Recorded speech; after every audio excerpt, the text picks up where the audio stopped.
আচ্ছা, ধর্ম নিয়ে বর্তমান সময়ে যে দাঙ্গাটা চলতেছে, সেই স্থান থেকে বের হয়ে একবার চিন্তা করুন তো, আপনার ক্লোজ যে হিন্দু বন্ধুটি অথবা আপনার ক্লোজ যে মুসলিম বন্ধুটি আছে, আপনি কি চাইলেও তার কোনো ক্ষতি করতে পারবেন? আপনি কি চাইলেও তাকে ধরে মারতে পারবেন? অবশ্যই না।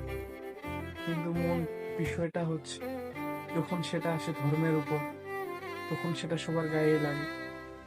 তবে আমরা যদি চাই সবাই ঐক্যবদ্ধভাবে, সবার এ যাবৎ যত ভুল সিদ্ধান্ত এবং যত মেন বিষয়, যত রাগের মাথায় করে আসে কাজগুলো, সেগুলোকে যদি বলে আমরা আবার নতুন এক বাংলাদেশকে মিলিতভাবে তৈরি করি, তাহলে কেমন হয়?